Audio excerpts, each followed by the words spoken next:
compartilhar com a igreja foi algo fantástico. O pastor Douglas, no caminho, ele falava: Rodolfo, eu não sei se te passaram mais ou menos o que o culto de segunda-feira é, um culto mais voltado para cura e libertação. E eu sou um evangelista, então eu falei, uau. Mas a mensagem que Deus tinha colocado no meu coração tem a ver com cura, e eu louvei a Deus por isso, porque Ele já estava alinhando essas coisas. Eu confio no que essa palavra fez em mim.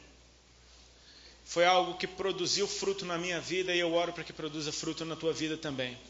Amém? Se você puder, abra comigo a tua Bíblia, ou ligue ela, em 1 Samuel, no capítulo 3. Nós vamos estar lendo juntos. Meu irmão, os tempos mudaram. Ligue sua Bíblia, daqui a pouco vai ser...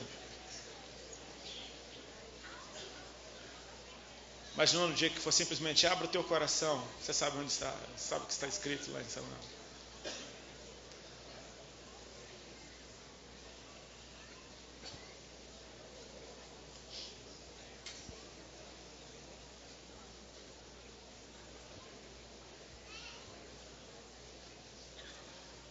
Quantos acharam? Amém?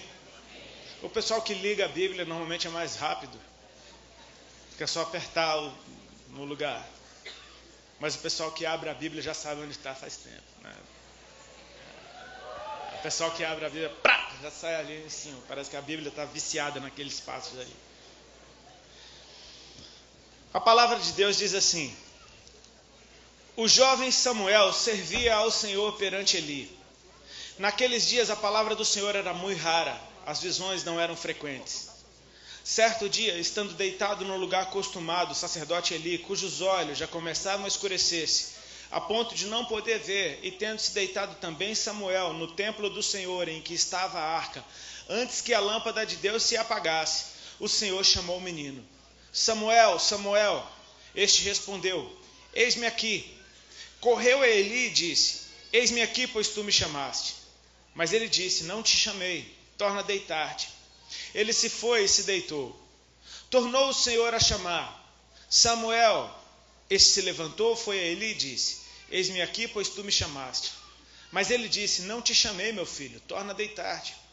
Porém Samuel ainda não conhecia o Senhor, e ainda não lhe tinha sido manifestada a palavra do Senhor. O Senhor, pois, tornou a chamar a Samuel terceira vez, e ele se levantou e foi a Eli e disse: eis-me aqui, pois tu me chamaste. Então entendeu Eli que era o Senhor quem chamava o jovem. Por isso Eli disse a Samuel: vai deitar-te. Se alguém te chamar, dirás: fala, Senhor, porque o teu servo ouve.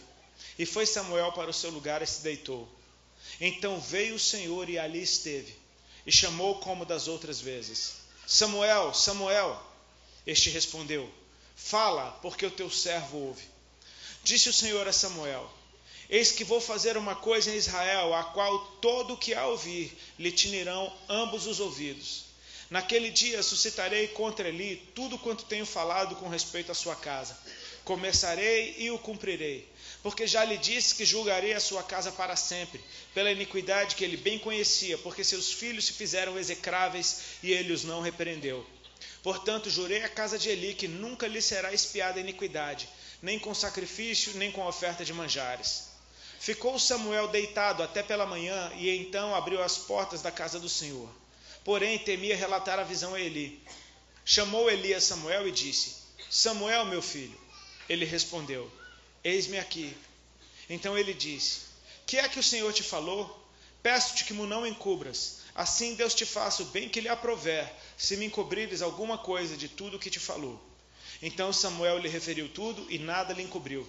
E disse Eli: é o Senhor, faça o bem que lhe aprouver. Crescia Samuel e o Senhor era com ele, e nenhuma de todas as suas palavras deixou cair em terra. Todo Israel, desde Dan até Beceba, conheceu que Samuel estava confirmado como profeta do Senhor. Continuou o Senhor a aparecer em Siló, enquanto por sua palavra o Senhor se manifestava ali a Samuel. Que o Senhor nos abençoe. Amém.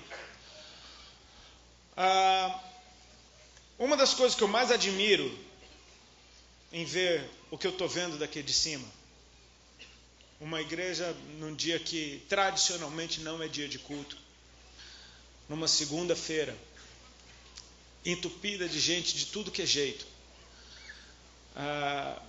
Me admira perceber que tipo de fortalezas na mente cada um de nós quebrou e venceu para poder estarmos aqui juntos. Não é novidade para ninguém que a Igreja de Jesus ainda precisa aprender muito a respeito de unidade. Meu pastor tem pregado sobre isso, sabe? Unidade não é unanimidade. Unidade não é todo mundo igual, pensando igual. Unidade é nós pensarmos diferente, mas mesmo assim andarmos juntos porque temos um alvo em comum. E é muito lindo ver anciãos na casa do Senhor, junto com gente de boné. E todos querendo a mesma coisa, dispostos a serem ministrados pelo mesmo Deus, através da mesma palavra, pelo mesmo Espírito Santo. Isso é algo que enche o nosso coração. Ao mesmo tempo, eu não canso de achar fantástico a atitude dos jovens dessa geração. E eu digo dessa geração porque todos que estão vivos fazem parte dessa geração. Amém? Dos jovens especialmente, porque é algo que eu tenho costumado falar em todo lugar que eu vou quase. É a geração talvez a mais bem informada da história. Não vou dizer que seja a menos alienada, mas é a mais bem informada. Se acontecer um terremoto no Chile, em questão de minutos, está todo mundo sabendo o que aconteceu. Se acontece uma guerra em algum lugar, está todo mundo sabendo em tempo real. Nós vivemos um tempo em que a informação ela corre muito solta. E se tem uma coisa a respeito de informação que nunca mudou, é que notícia ruim corre mais rápido do que todas as outras. Então você faz parte da geração mais bem informada que existe, com as piores informações possíveis a respeito da igreja. Nunca se ouviu falar tão mal de igreja num tempo como o que a gente vive. Até dentro da igreja. E sabe uma coisa que eu decidi não ser, é um cristão amargurado que só vê o lado ruim das coisas. Para ver defeito nos outros, querido, eu não preciso fazer esforço algum. Porque eu também tenho os meus. E quando os meus encontram defeitos iguais no próximo, eles aparecem muito rápido. Ah lá, tá fazendo assim. Na real, às vezes o cara nem está fazendo desse jeito que você pensou, porque é o teu defeito e você identificou no outro. Para ver defeito nos outros, você não precisa fazer esforço algum. Basta você estar perto de gente. Se você andar comigo um mês, eu espero que você continue crente. Agora, para ver Jesus nos outros, você vai precisar fazer um esforço. E não é um esforço para enxergar. É um esforço para amar. Porque se você começa a amar, você começa a perceber Jesus no outro. Requer esforço. Amar em atitude não é talvez a coisa mais fácil desse mundo, mas é totalmente possível, porque o Deus que é amor se manifestou a nós em amor, nos capacitou com amor para lhe darmos uma resposta em amor. Então nós não temos desculpa, amém? Eu decidi olhar o lado bom das coisas. E eu vejo essa geração vindo para a igreja com as piores informações possíveis a respeito da igreja. E eu percebo, cara, essa conta não bate, só pode ser Jesus fazendo algo como isso. Mas eu também não sou bobo, não vou fingir que não existe nada de errado acontecendo por aí. Mas eu não posso rejeitar aquilo que Deus liberou, eu não posso rejeitar o modelo que o Senhor estabeleceu por causa de defeitos de homens. Isso nunca vai servir como desculpa. Sabe, se você lendo no Novo Testamento, você vai ver muitos discípulos abandonando Jesus por causa de Jesus, nunca por causa de outros discípulos. Nunca vai ser tipo um discípulo chegando para o outro, Senhor, eu te amo, mas não dá para aguentar esse cara que está andando contigo, eu vou embora. Só para você perceber que essa desculpa nunca vai colar no dia do Senhor. Senhor, eu te larguei por causa daquele crente. Essa não vai colar. Amém? Então eu gostaria de nessa noite orar para que você abra o teu coração para perceber que Deus continua sendo Deus, por pior que esteja o quadro. Ele continua sendo Senhor, por pior que esteja o quadro. A igreja de Jesus continua sendo a igreja de Jesus, por pior que esteja o quadro. Você imagine na tua cabeça agora a igreja mais bagunçada que você já viu. Jesus continua sendo o Senhor, porque é a igreja dele. A noiva está dentro da igreja. Amém? E eu amo muito tudo isso. Não é um McDonald's, mas eu amo muito tudo isso.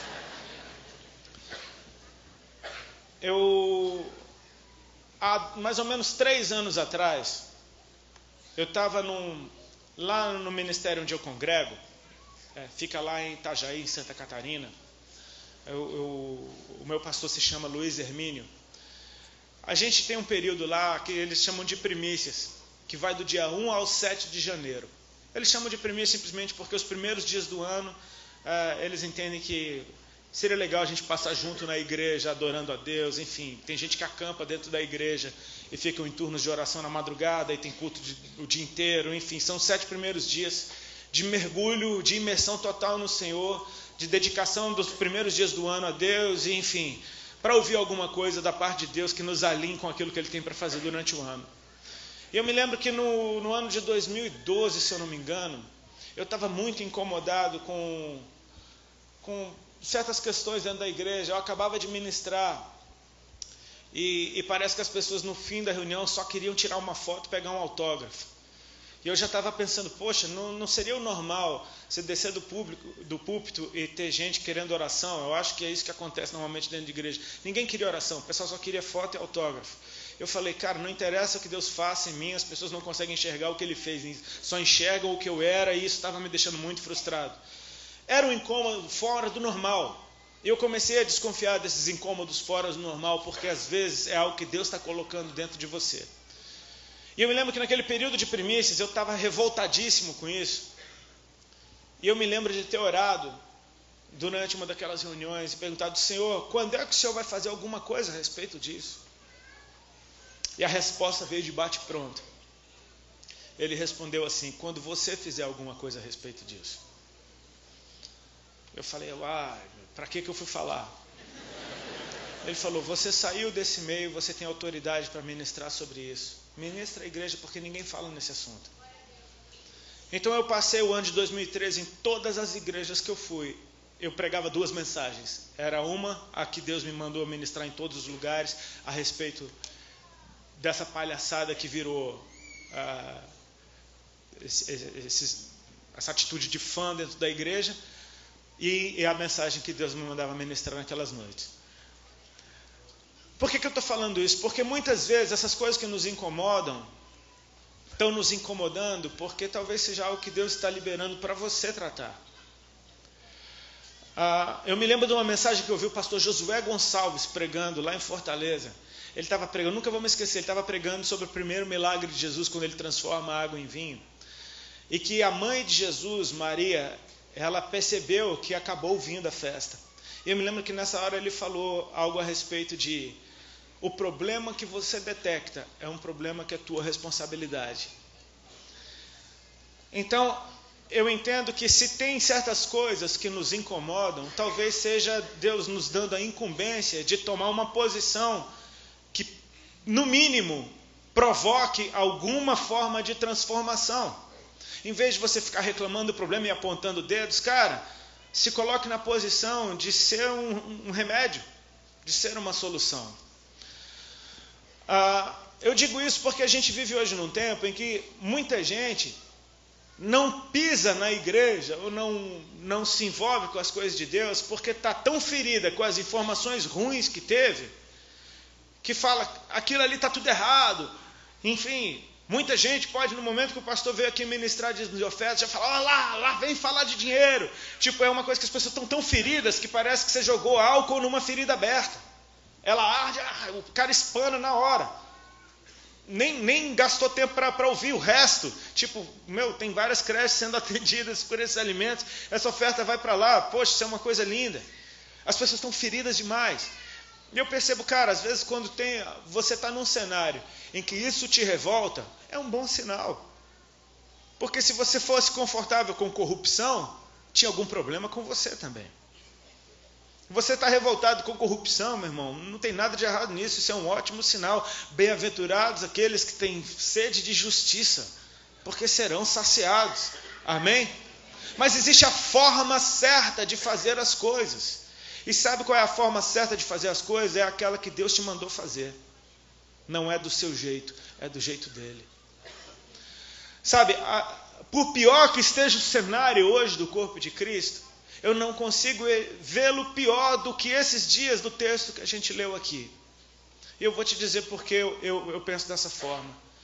Porque, meu irmão, se você pegar hoje o ministro, ou o líder, ou o pastor, ou o bispo, ou o apóstolo, mais corrompido que você conseguir imaginar, se ele se converter, se ele se arrepender dos seus maus caminhos, Deus sara, Deus cura, Deus restaura e Deus usa de novo. Nós estamos debaixo da nova aliança, amém? E glória a Deus por isso. Nesse cenário aqui, você percebe pelo decreto que Deus disse a respeito da casa de Eli. A iniquidade da casa de Eli não seria expiada nem com sacrifício, nem com oferta. Ou seja, não tinha jeito para a casa de Eli. Deus está dizendo que não tinha forma alguma daquela iniquidade ser expiada. Então, deixa eu te falar, não tem cenário hoje em dia que esteja pior do que estava nesses dias aqui. E eu queria chamar a tua atenção, porque a gente olha para o quadro do nosso país, da nossa nação, e a gente percebe que não é só a igreja que se corrompeu em muitas áreas. O país está todo assim. E a gente precisa perceber que a igreja é uma estrutura de governo que Deus estabeleceu na face da terra. Amém? Então, se Deus vai fazer alguma coisa, querido, Ele não vai começar pelo Palácio do Planalto. Ele vai começar pela casa dele. Quando Jesus entrou em Jerusalém, Ele não foi bater no palácio de Herodes quebrando tudo. Ele foi no templo e lá Ele quebrou tudo. A gente precisa perceber que Deus vai começar algo pela sua casa. Ele restaura primeiro o sacerdócio. E eu vou te dizer, um sacerdócio, uma vez restaurado, essa luz ela explode para o lado de fora. E você vê uma nação toda sendo transformada. Só dando um pano de fundo para você perceber como o sacerdócio sadio, ele influencia numa nação inteira. Quando Deus resgata Israel do Egito, Ele levanta Moisés. E Deus começa a se relacionar com Moisés de uma forma muito linda, e muito especial, e muito única. Tanto que quando os irmãos de Moisés se rebelam e falam, Deus só fala com ele, não fala com a gente também, Deus tem que chamar os três para uma conversa na tenda. E Ele diz para Arão e para Miriam, com os profetas eu falo em sonho e em visões, mas com Moisés eu falo com ele face a face, boca a boca, como quem fala com um amigo. Eu gostaria de ter um líder assim, amém? Alguém que fala com Deus dessa forma. E Moisés era radicalmente obediente ao Senhor. Moisés, o que Deus falava, Moisés fazia. O que Deus falava, Moisés fazia. E aquilo se refletia numa nação que habitava ao redor da presença de Deus. Deus habitava no meio daquele povo, era uma coluna de fogo durante a noite, uma coluna de fumaça durante o dia, que todas as pessoas podiam ver de longe, Deus habitando no meio do seu povo. Havia um líder que fazia tudo o que Deus mandava. Tanto que quando Deus manda Moisés falar com a pedra para que ela liberasse água, e Moisés, irado, bate na pedra, funcionou, a água saiu. Mas Deus ficou irado com Moisés e disse, olha, porque você deixou de santificar o meu nome no meio do povo, você não entra na terra prometida. E a gente pode até pensar, poxa Senhor, pegou pesado com Moisés, alivia para o lado dele, o cara fez tudo certo, só porque ele deu uma lapadinha na pedra ainda. Mas diante de um relacionamento, diante do nível de relacionamento que eles tinham, o que Moisés fez para Deus foi um ultraje, foi algo ridículo e lhe custou a entrada na terra prometida. Então Deus fala para Moisés, fica tranquilo, esse povo não vai ficar só, levanta Josué no teu lugar e eu vou ser com ele da mesma forma que eu fui contigo, impõe as mãos sobre ele na frente de todo o povo, eu vou usar ele e ele vai guiar o povo na entrada da terra prometida. Moisés faz isso, Moisés é recolhido, Josué guia o povo, então atravessa o Jordão e entra na terra prometida. E logo nos primeiros capítulos de Josué, está lá escrito que Deus começa a falar com ele, esforça-te, tem bom ânimo, medita nessa lei de dia e de noite, eu vou ser contigo como eu fui com Moisés. Ou seja, esse povo agora entrou num outro nível mas ainda tem um líder que tem um relacionamento sadio com Deus. Amém? E o livro de Josué termina de uma maneira muito linda e com uma frase mais ou menos. A maneira muito linda é que termina dizendo assim, que todas as promessas que Deus fez foram cumpridas. Aleluia. Amém? Ele entrega o ministério dele assim, todas as promessas do Senhor foram cumpridas. Mas tem algo que ele fala, que a gente acha bonito, e é realmente bonito de falar, a gente bota até adesivo em casa, no carro, quadrinho e tudo, eu e minha casa serviremos ao Senhor. O contexto disso, pelo menos para mim, desce um pouco atravessado. Porque Josué está dizendo assim, olha, vocês a partir de agora, vocês adorem o Deus que vocês quiserem. Porém, eu e minha casa serviremos ao Senhor. Aleluia. E o povo, na empolgação, disse, aleluia, não, nós serviremos ao Senhor. Então começa o período de Juízes. E o período de Juízes já começa falando assim, se levantou uma geração que não conhecia a Deus. Ou seja, Josué não deixou um sucessor. Aquele povo agora estava cada um a seu bel prazer. A Bíblia diz que cada um naquele tempo fazia o que era reto aos seus próprios olhos. Mas o sacerdócio ainda estava lá, só que cada um fazendo o que era reto aos seus próprios olhos. Então aquele povo começa a pecar contra Deus. E o livro de Juízes chega a dar raiva, porque é um ciclo que está assim, está tudo bem. Aí eles começam a pecar, faz tudo o que Deus diz para eles não fazerem. Inevitavelmente todas as maldições que Deus prometeu, e essas não estão naquela caixinha de preciosas promessas, mas Deus prometeu. Ele prometeu que se no caso de desobediência era isso que ia acontecer. Elas aconteciam, os inimigos se fortaleciam, tomavam as terras, escravizavam o povo, detonavam com as plantações. Aí o povo que estava agora na pindaíba começava a clamar a Deus de novo.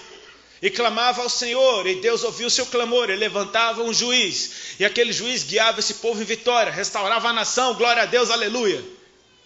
Dava descanso na terra. Aí veio o capítulo seguinte, e tornou o povo a fazer o que era mal aos olhos do Senhor. E entra nesse ciclo, capítulo após capítulo, é o povo se rebelando contra Deus, fazendo tudo errado, clamando a Deus quando está tudo errado, quando está mal. Deus levanta alguém, liberta aquele povo, eles entram em descanso. Capítulo seguinte, e tornou o povo a fazer o que era mal aos olhos do Senhor. E um ciclo ruim como esse tende a ficar cada vez pior, amém? E vai ficando pior, e vai ficando pior, e vai ficando pior, até que a gente chega no tempo aqui da casa de Eli. Um sacerdócio que para Deus era extremamente corrompido. Os filhos de Eli, segundo as palavras do próprio Senhor, eram execráveis. Não é que Deus não gosta, é que Deus abomina. É diferente. Amém? Você percebe que tem uma leve diferença? E a Bíblia diz um pouco das coisas que Ofni e Finéias faziam. Eles se deitavam com as mulheres que serviam no tabernáculo. Eles roubavam das ofertas que o povo trazia em sacrifício ao Senhor. Qualquer semelhança com os dias atuais não é muita coincidência. Nesse cenário, existe uma família de um homem chamado Eucana. Tem duas mulheres, uma chamada Penina, outra chamada Ana. Se ele tem duas mulheres, ele tem duas sogras. Não precisava falar isso, mas tudo bem. Só para você saber. Penina tinha vários filhos, Ana não tinha filho algum. E todas as vezes, todos os anos, quando eles subiam a Siló para sacrificar, o bullying já estava ali. Penina apavorava com Ana, e Ana só chorava, fazia beicinho, não queria comer. Um belo dia ela não aguenta tanta afronta e ela vai buscar algo da parte de Deus. Adivinha onde ela vai? Ela vai na igreja do pastor Eli. Você iria buscar o Senhor na igreja do pastor Eli, sabendo que o pastor Eli é o pastor Eli? Ela foi buscar auxílio na igreja do pastor Eli. Amém? Igreja tal do pastor Eli. Ela sobe ao templo do Senhor e lá ela começa a derramar o seu coração. E ela diz, Senhor, se tu me deres um filho, esse filho vai ser teu. Se tu me deres um filho, eu vou entregar esse filho na tua casa. Ele vai te servir todos os dias da vida dele. Não vai passar navalha na cabeça dele. Ele vai ser nazireu. Ele vai ser consagrado a ti. E ela estava só orando e mexendo a boca. E lá está lá Elisão, sentado na sua cadeira. Se você ler sobre Eli, você vai perceber que ele amava essa cadeira. Ele só aparece sentado nessa cadeira ou deitado e ele morre na cadeira. A cadeira, ele morre assim, você não sabe a história, ele caiu da cadeira e quebrou o pescoço. Um sacerdócio realmente passivo. Ele está lá sentado na sua cadeira, ele já começa a achar que ela está bêbada. E ele dá um esculacho nela. Fala, mulher, aparta-te da bebida forte, chamou ela de cachaceira e tudo. E ela, com maior respeito, maior honra, Perceba que isso faz toda a diferença. Ela diz: meu Senhor, não tenha a tua filha por filha de Belial. Eu sou uma mulher amargurada de espírito. Ela tratou ele com honra. Ela tratou ele com honra. E ela disse para Eli o que ela estava orando. E Eli liberou uma palavra para ela. Ele disse: que o Senhor conceda a tua petição. E diz a Bíblia que o semblante dela já não era triste. Que ela voltou para sua casa, coabitou com seu marido e engravidou. Quem foi que liberou uma palavra de Deus para a vida dessa mulher? Todas as vezes que eu fizer uma pergunta nessa noite, você vai responder assim: o pastor Eli. Amém? Eu quero curar teu coração a respeito de liderança. Eu não, a palavra de Deus. Amém? Quem liberou uma palavra de Deus que mudou a vida daquela mulher? Pastor Eli. Glória a Deus pela vida do pastor Eli. Amém? Por mais passivo que ele esteja, Deus ainda pode usar quem ele quiser. Amém? Ela foi para sua casa, coabitou com seu marido, engravidou.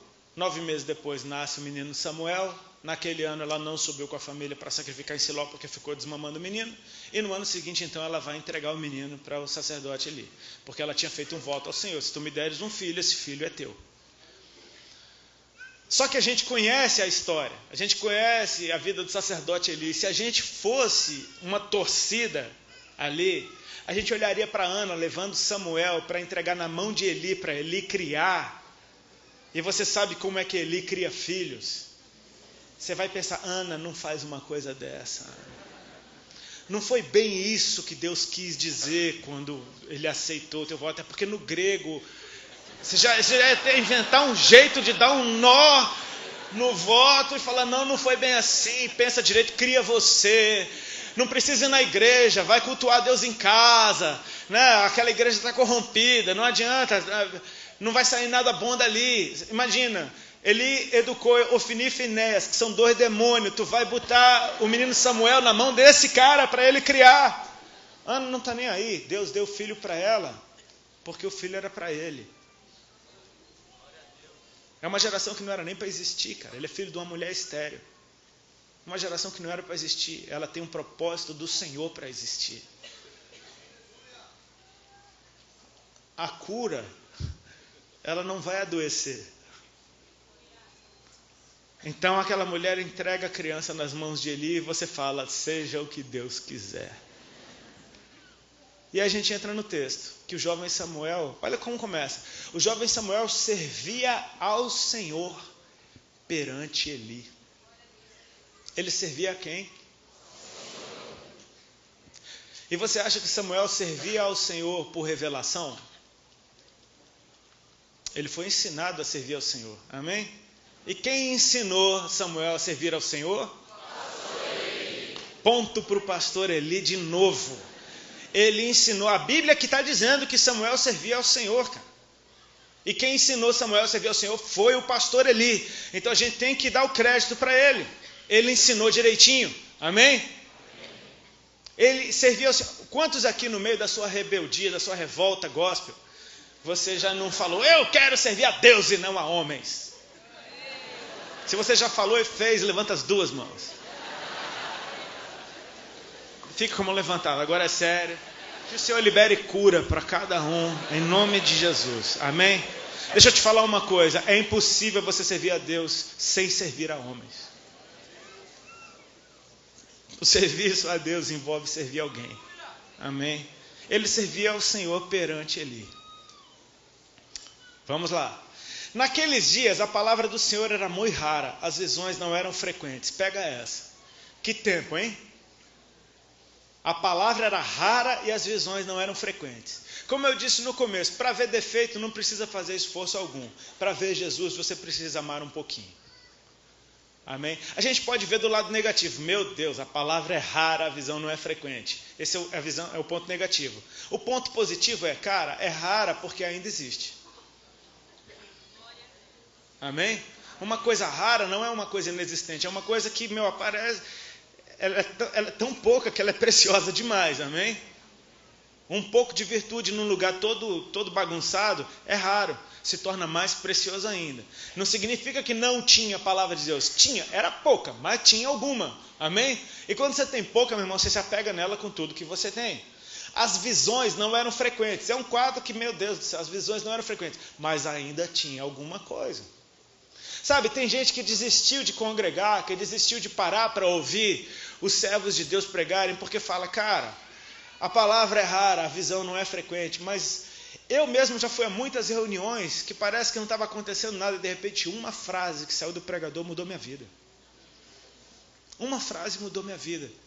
Sabe, naquela noite, parece que, uau, eu precisava ouvir aquilo. Às vezes uma palavra, às vezes alguém apresentando uma criança no começo do culto, pronto, já pode ir embora para casa, já fui abençoado. Claro que eu não vou, mas sabe, você está entendendo? Às vezes, cara, vai com sede de Deus, porque é Deus que alimenta a gente. As visões não eram frequentes, mas de vez em quando rolava. Lá na cidade que eu moro, por exemplo, é uma cidade muito pequena, então tudo que acontece todo mundo fica sabendo. Teve um pastor que teve um problema com adultério. E é de uma das maiores igrejas da cidade. Todo mundo ficou sabendo. Esses dias eu encontrei um servo de Deus que cuida numa casa de recuperação. E ele me disse que ele aceitou Jesus num casamento que aquele pastor estava ministrando. Deus continua sendo Deus, querido. Ele continua usando quem Ele quer. Abra o teu coração. Deus pode usar quem Ele quiser. Deus pode usar um bêbado para pregar para você na rua. Porque Ele é Deus, Ele usa quem Ele quiser. Amém?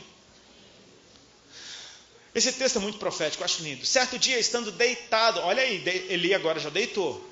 Certo dia, estando deitado no lugar acostumado, o sacerdote Eli, cujos olhos já começavam a escurecer-se, a ponto de não poder ver. Meu Deus! E tendo-se deitado também Samuel no templo do Senhor, em que estava a arca, antes que a lâmpada de Deus se apagasse, o Senhor chamou o menino. Eu acho interessante essa parte aqui. Porque assim, todo mundo sabia o que Ofni e Finéias faziam. Todo mundo sabia. Aquilo não era escondido. Era uma coisa que todo mundo sabia. Amém? E você pensa, como é que alguém se submete a isso? Você acha que Samuel não sabia das coisas erradas que aconteciam? Você acha que ele não via? Sabe, existe algo que eu aprendi por experiência, que só tem um lugar onde o meu coração é curado, é na presença de Deus. Eu oro para que você abra o teu coração e desenvolva uma disciplina até que isso vire um hábito saudável na tua vida, de entrar na presença de Deus e descansar nele todos os dias. Porque por mais pesado que meu coração esteja, se eu descansar na presença de Deus, meu coração sai dali aliviado. Amém? Eli descansava no seu lugar acostumado. Samuel descansava no templo onde estava a arca. Parecia até um pouco desconfortável, mas é onde a presença está. É ali que tem o verdadeiro descanso. A gente está falando de uma geração que aprendeu a descansar na presença de Deus. Amém? Numa noite qualquer, numa noite que parecia como as outras, Samuel ouviu uma voz. Samuel, Samuel. E ele atendeu prontamente a essa voz. Ele não tinha dúvida.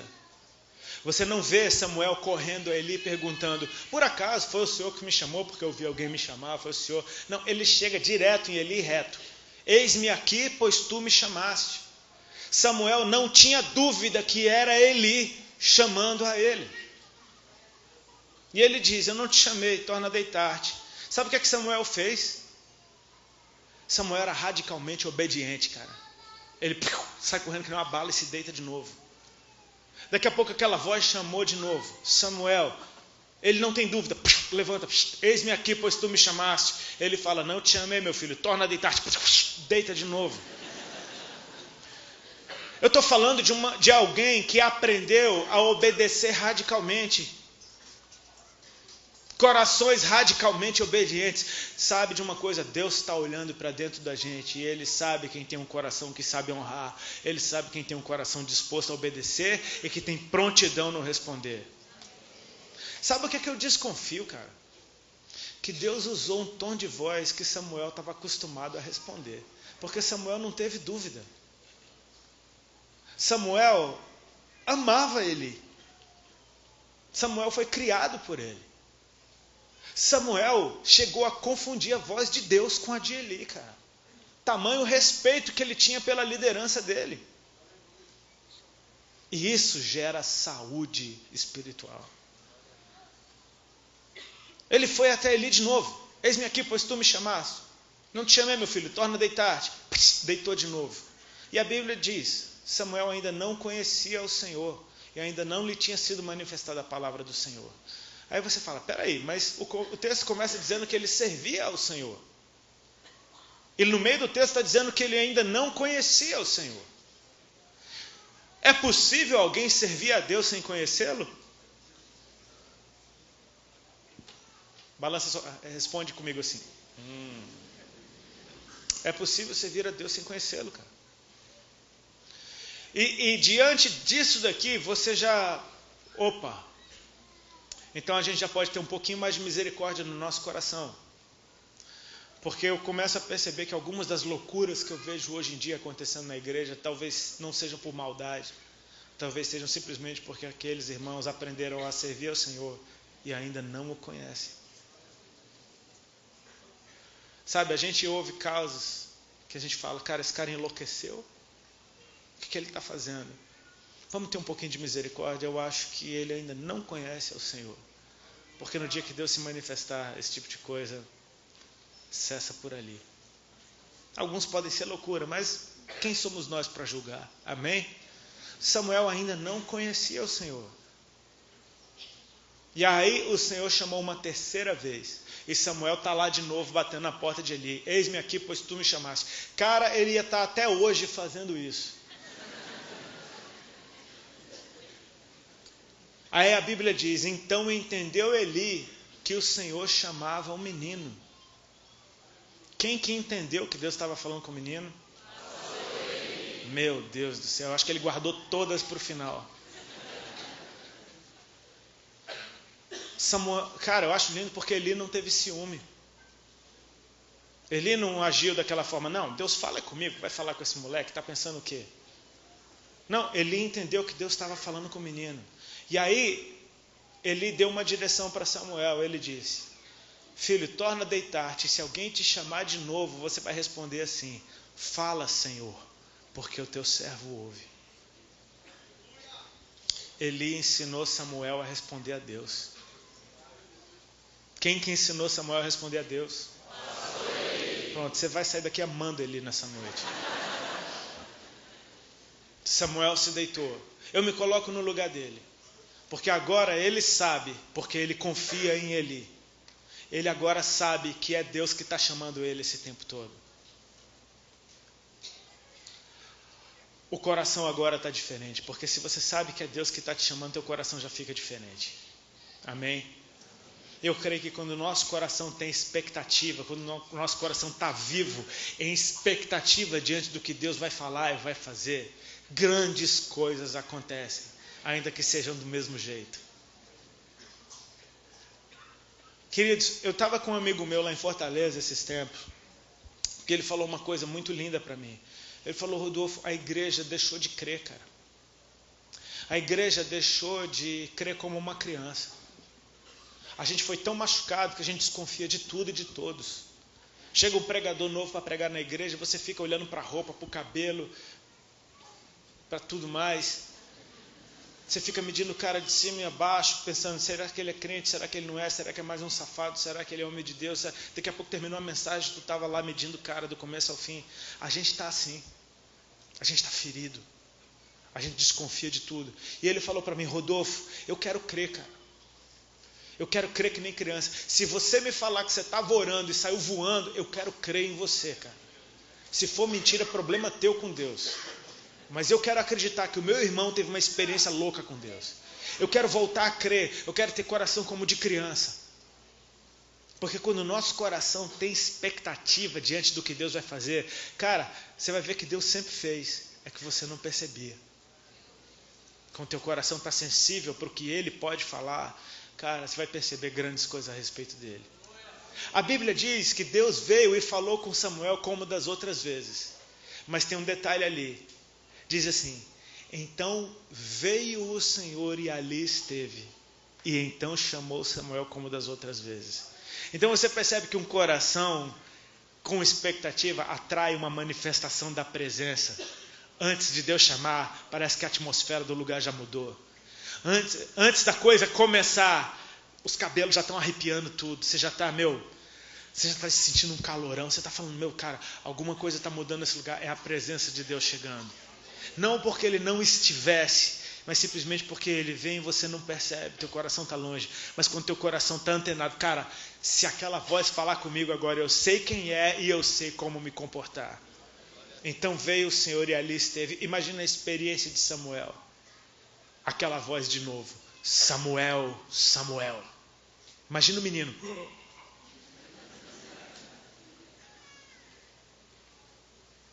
Ele se lembra, Eli me deu uma direção. Ele faz igualzinho ele mandou. Exemplar, padrão.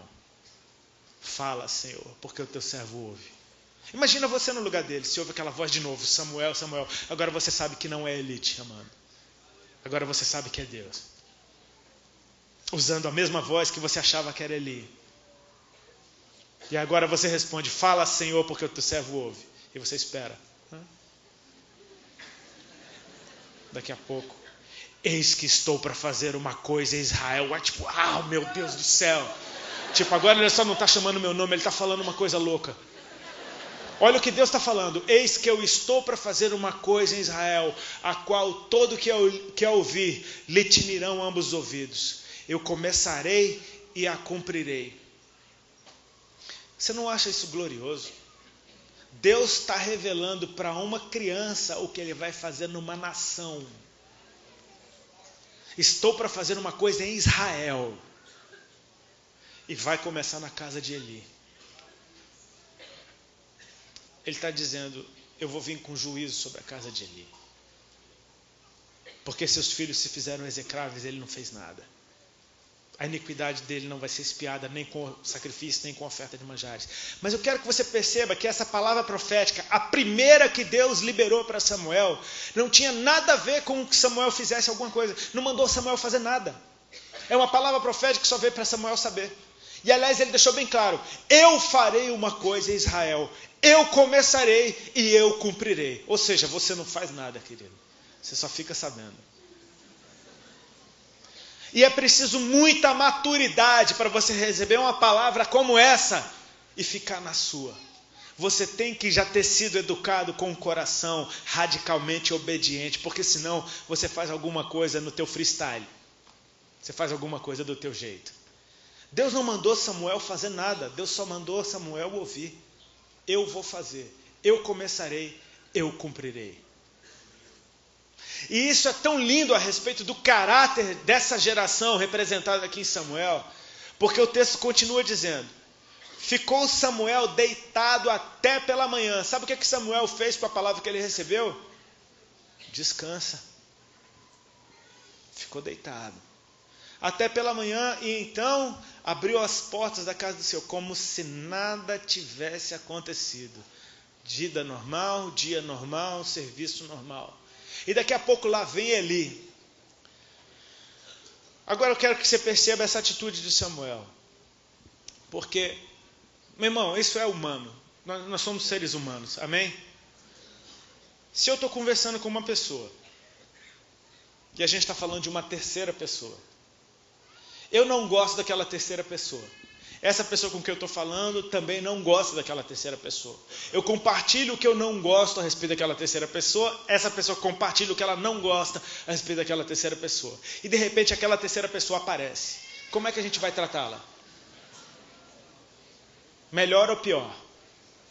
Muito pior, porque a porção que eu tinha aumentou. Eu tenho a minha e a do outro agora. E aquela pessoa chegou. Lá vem, olha lá vem. A porção que você compartilha aumenta em você.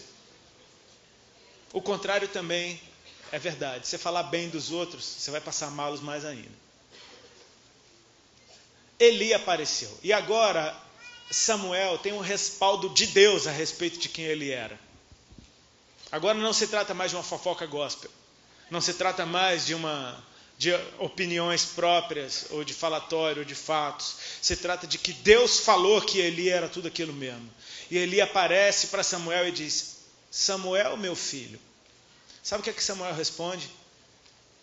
Eis-me aqui.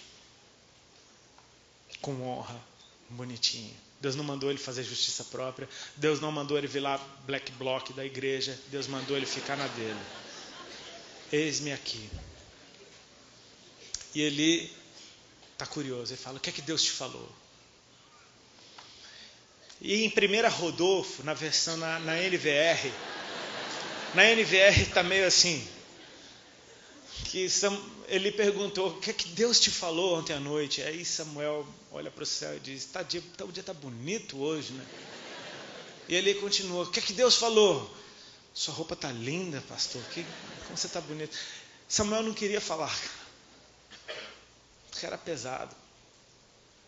Aí ele dá até uma cutucada, fala: olha, Deus te faça o bem que ele aprove se você não me contar tudo que ele falou. Então Samuel lhe disse tudo, o texto diz assim: então Samuel lhe disse tudo e nada lhe encobriu. Sabe o que isso passa para mim? Que Samuel disse tudo, não encobriu nada e também não acrescentou coisa alguma. Ele entregou a palavra de Deus do jeito que ela veio. Não veio com o dedo na cara, não veio com afronta, não veio com desrespeito, não veio com desonra. Ele deve ter falado constrangido aquilo para ele. E quando um profeta trata uma palavra profética do jeito que ela deve ser tratada, ele recebeu. Ele já tinha ouvido aquilo de um profeta. Então ele confirma: é o Senhor. Faça o bem que lhe aprouver. Quem foi que reconheceu que Samuel era um profeta?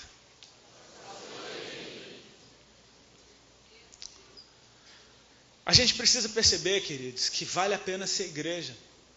Vale a pena cumprir com o nosso propósito, mesmo que o cenário esteja bagunçado. Talvez a indignação que você sente seja porque Deus quer que você seja um sinal para essa geração. Que você quebre o ciclo. Porque se você se rebela, você faz pior. Se você faz errado, você faz pior. Se você fica igual, você faz pior. Deus está te mandando para você ser um sinal dele no meio dessa geração. A gente percebe que o cenário mudou. Crescia Samuel e o Senhor era com ele. Nenhuma de suas palavras deixou cair em terra. Todo Israel, desde Dan até Beceba, conheceu que Samuel estava confirmado como um profeta do Senhor. Ele não precisava chegar gritando nos lugares: ei, eu sou profeta. Não, todo mundo sabia. Quando um profeta de verdade chega num lugar, todo mundo sabe que ele é um profeta. E deixa eu te falar, eu aprendi isso no ensino que eu ouvi num congresso, que o ofício de profeta é quando a casa te reconhece como profeta. O profeta da casa é reconhecido pela casa como um profeta. Os da casa reconhecem: ele é um profeta, fica tranquilo. Toda uma nação agora reconhecia que Samuel era um profeta do Senhor. E você percebe agora o tempo mudando. Verso 21, o último, diz: continuou o Senhor a aparecer em Siló, enquanto por sua palavra o Senhor se manifestava ali a Samuel. Continuou a aparecer em Siló, enquanto por sua palavra o Senhor se manifestava ali a Samuel. Você percebe que o céu mudou sobre aquela nação? O começo do texto diz assim: naqueles dias a palavra era rara, as visões não eram frequentes. O texto termina dizendo: continuou o Senhor a aparecer e a palavra começou a fluir como nunca. O tempo mudou. O sacerdócio está sendo transformado. Deus está se manifestando de uma maneira como Ele nunca se manifestou. Ele está liberando palavra, Ele está liberando visões. E deixa eu te falar, começa pela casa, reflete em toda a nação. Samuel foi aquele que transicionou de juízes para reis. Ele foi o que ungiu o primeiro rei de Israel. Ele foi o que ungiu Davi como rei de Israel. Deus precisa de alguém que quebre o ciclo. Deus precisa de alguém que seja luz no meio das trevas. Deus precisa de alguém que faça a coisa que o céu aprova. Não se trata de justiça própria, se trata de Deus operar a sua justiça. Se trata de você ter um comportamento que não tenha legalidade alguma para Satanás sabotar a obra de Deus na tua vida. Se trata da gente ter um coração que sabe honrar em primeiro lugar. radicalmente disposto a obedecer, entendendo que você foi chamado com um propósito. Queridos, uma vez o meu pastor pregando, eu já estou terminando, aliás, já terminei. Obrigado, muito obrigado. Eu só estou fazendo um tipo aqui para você falar isso mais vezes. O meu pastor, uma vez ele disse algo para mim. No meio da administração, o pau estava quebrando na igreja, estava todo mundo doido voando, e daqui a pouco veio o meu pastor com a cara de alucinado, ele chega para mim. Ele queria compartilhar o que Deus tinha acabado de falar para ele. Ele fala, cara, a pior coisa na vida do homem é ele fazer sucesso naquilo que Deus não aprova. Eu falei, uau, meu Deus do céu. Não são poucos os ministros que eu conheço que eram traficantes. Não são poucos as mulheres de Deus que eu conheço que eram prostitutas. Não são poucos as pessoas que eu conheço. Meu pastor era traficante e os irmãos dele que são pastores também, era tudo traficante. E hoje são homens de Deus. Não são poucos, cara. Então eu vejo que é uma geração que não interessa o que tentou fazer, tudo deu errado. Sabe por quê? Porque você nasceu com um propósito. E não interessa o que você faça, cara. Só vai dar certo na presença de Deus mesmo. Eu creio que Deus está levantando um povo, e já levantou, e esse povo só precisa ser acordado e ativado. Um povo que vai ser um sinal. Sabe, eu não sei a tua história, é impossível nós sabermos a história de cada um dos outros, mas eu sei que se você está aqui hoje é porque você já tentou de tudo. E até para Deus você apelou. Deus é sempre a última tacada. Cara, se nada der certo, minha esposa falava assim, Senhor, se nada der certo na minha vida, eu viro missionário e vou para a África. Era o que ela falava para Deus quando ela era novinha, ela era adolescente. Se nada der certo na minha vida, eu viro missionário e vou para a África. Pronto, ela falou, deu tudo errado. Ela não precisou ir para a África, mas é uma missionária. A gente precisa entender que essa geração carrega uma unção profética de transformação. Queridos, essa eu ouvi lá na igreja também. É uma ilustração muito legal. Se você for num joalheiro comprar uma pedra preciosa, sabe como é que ele vai te mostrar essa pedra? Ele vai estender um pano preto de fundo e vai colocar ela em cima. A luz resplandece melhor quando tem as trevas como pano de fundo. Sabe, a gente está vivendo um cenário que é tão doido, é tão bagunçado, que é no mínimo interessante. Você fala, cara, tem alguma coisa muito legal aí, porque é o tempo da igreja resplandecer, da igreja verdadeira aparecer. Sabe, atos de justiça, eles brilham como nunca no meio de um cenário todo injusto. Comece a praticar justiça, seja a luz de verdade, faça a coisa certa, seja a igreja que honra o nome do Senhor. Amém? Se teus amigos acham que você é um otário porque você está vindo na igreja, que eles vejam você sendo fiel a Deus em primeiro lugar. Porque você é a igreja que eles conhecem, você é a única igreja que eles conhecem. E sabe, eu gostaria de orar aqui nessa noite, para que Deus nos ative. Amém? Eu gostaria de orar por ativação. Eu oro para que essa mensagem traga cura, porque é uma noite que foi dedicada a essa unção de cura e libertação. Então eu creio que isso já está no ar desse lugar. Amém? Eu oro para que o teu coração se abra para olhar o Senhor. Olha para Ele, procura Jesus nas pessoas. A pessoa mais errada do mundo. Se você com um pouco de amor, você vai perceber o tesouro que Jesus escondeu ali dentro. Amém? E cabe a quem tem um ofício profético puxar esse tesouro para fora, chamar ele para fora, edificar, encorajar, consolar. Eu queria pedir para você ficar de pé no teu lugar, a gente vai estar orando.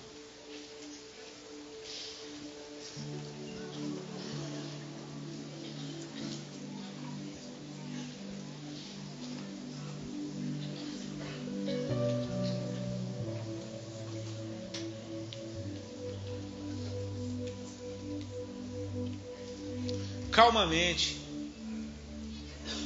Eu queria pedir para você fechar os teus olhos.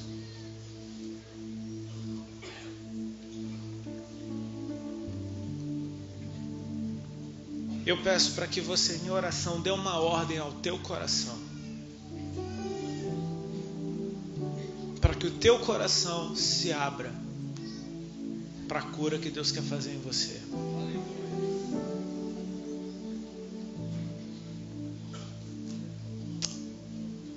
Cada um de nós tem uma história. E muitos de nós fomos marcados por más experiências com líderes que nós julgamos corruptos. Nós julgamos. Mas eu queria te encorajar nessa noite para te dizer que se você está hoje na casa do Senhor, de uma forma ou de outra funcionou. Deus cuidou de você. Ele te protegeu. Eu olho para os anciãos na casa do Senhor e eu percebo que eles conhecem um segredo. Eles já viram de tudo. Eles já viram muitos erros e eles já erraram muito também. Mas eles conhecem um segredo de continuar enxergando Jesus no meio dessa nuvem. Eu quero chegar ao fim dos meus dias na presença de Deus.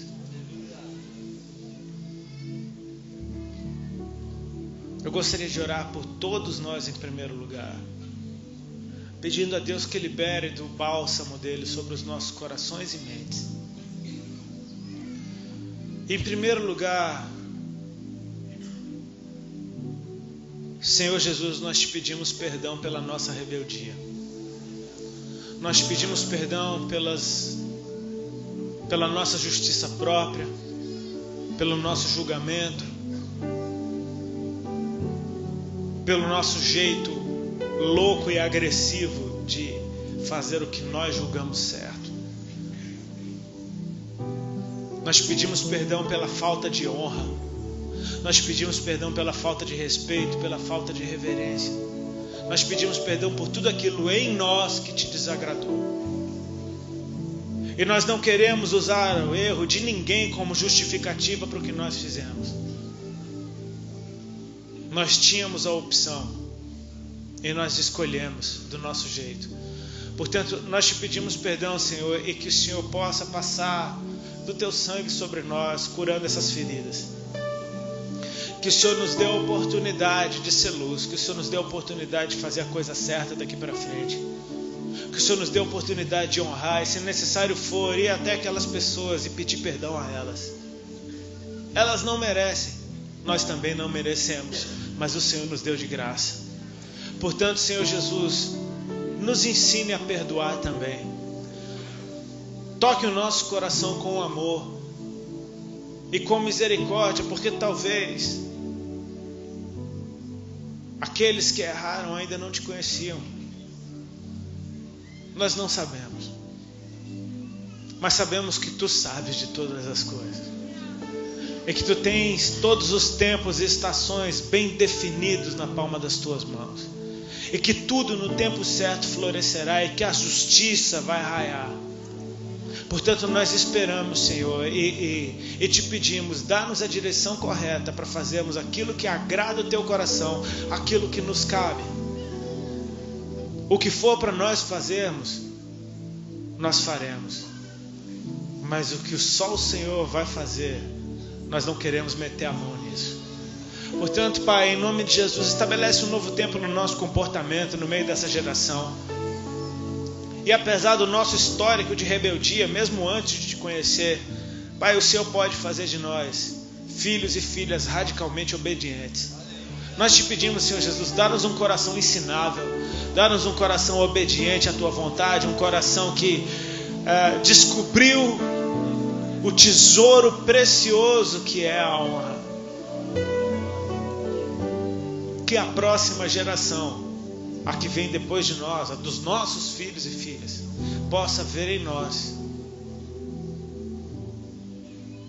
homens e mulheres de Deus que sabem honrar e respeitar. Libera saúde sobre a tua igreja.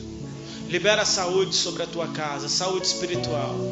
Nós queremos, Senhor Jesus, aprender a honrar aqueles que nós podemos ver, porque como poderíamos te honrar sem honrar aqueles que nós enxergamos?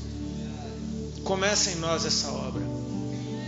Cura o nosso coração, com tua cabeça curvada, com teus olhos fechados. Esse é um texto a respeito de chamamento. A palavra que Deus liberou nessa noite fala de chamado. Sabe, Samuel, ele, aos olhos de muitos, estava tudo certo com ele. Só que Deus estava chamando há muito tempo e não tinha uma resposta. Eu gostaria de orar nessa noite por você, que por qualquer motivo que tenha sido, às vezes foi um mau líder, às vezes foi um trauma na tua história com Cristo, por causa dos lugares e pessoas com quem você se relacionou, você deixou o seu chamado de lado. Eu gostaria de orar com você, que já ouviu a voz de Deus te chamar, e ele ficou sem resposta. Se você entende que nessa noite Deus está te chamando e está te dando a oportunidade de, com um coração curado e percebido daquilo que Ele está fazendo, se você gostaria de dizer sim, eu quero orar por uma ativação no chamado ministerial daqueles que enterraram esse dom. Se esse é você, sai do teu lugar e vem aqui na frente, tem um espaço aqui, eu queria que você viesse aqui, para a gente poder estar orando. Glória a Deus, Senhor. Não é tempo de ficar jogando culpa nos outros e dizendo, erraram comigo por isso. Você não está punindo os outros se afastando de Deus. É só você que você está prejudicando. Deus talvez queira te usar para curar uma geração inteira. A obra de Deus vai além do que você possa imaginar. Samuel não foi só uma cura para um sacerdócio, ele foi uma cura para uma nação inteira. Ele estabeleceu um novo tempo. A vida dele, através da vida dele, Deus estabeleceu um novo tempo. Talvez você tenha um chamado como um adorador na casa do Senhor e você vê tanta comédia por aí, tanto estrelinha, que você fala, eu não quero ser isso. E Deus fala, eu também não quero que você seja, não. Faz a diferença. Você não veio para somar, você veio para fazer a diferença. Você não vai ser mais um, você vai fazer a diferença. Você vê tantos pastores dando escândalo, dando vexame, usando o nome de Deus para se beneficiar. E você fala, eu não quero ser pastor para ser desse jeito. E Deus fala, eu também não quero que você seja desse jeito. Eu quero que você seja segundo o meu coração.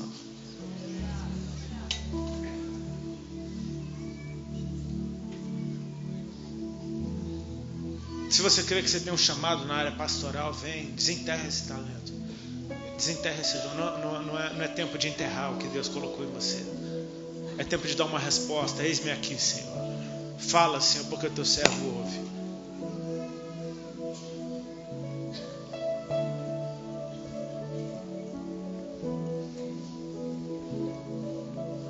A igreja estende as mãos para cá.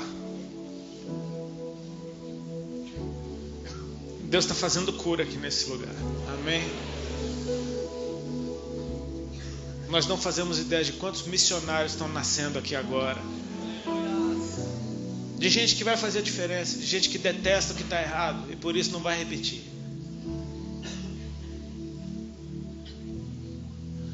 Senhor Jesus, eis aqui teus filhos e filhas. Eu oro para que o Senhor renove as suas vestes espirituais, coloque sobre eles um novo manto. Samuel estava na casa de Eli, mas todos os anos era sua mãe que trazia uma veste nova. Que o Senhor coloque sobre eles um novo manto. Que eles sejam adornados por Ti, Senhor. Que eles sejam revestidos por Ti. Eu oro para que o Senhor dê a eles um coração tão apaixonado por Ti, tão apaixonado pelo Teu coração, que eles não vão querer outra coisa a não ser te servir. Não é outra igreja, não é outro evangelho, não é outra Bíblia, não é outro Espírito, não é outro Deus. Nós estamos falando da Igreja de Cristo, o único Senhor e Salvador, o Verbo que se fez carne, Ele é a palavra, não há outro. É o único, santo, incorruptível, perfeito. Eu oro para que o Senhor libere sobre teus filhos e filhas que aqui, hoje, dizem sim a esse chamado. Que o Senhor os ative. Que o Senhor dê a eles experiências contigo. Que os deixe tão apaixonados. Que aconteça o que acontecer, eles jamais te deixarão. Eles jamais te deixarão. Pai, que a próxima geração não fique órfã. A próxima geração terá pais e mães espirituais sadios. A próxima geração será pastoreada por pastores sadios. A próxima geração será alimentada por líderes e ministros sadios. Porque nessa geração há um remanescente. Nessa geração já há saúde. Nessa geração tem gente para quem você pode olhar.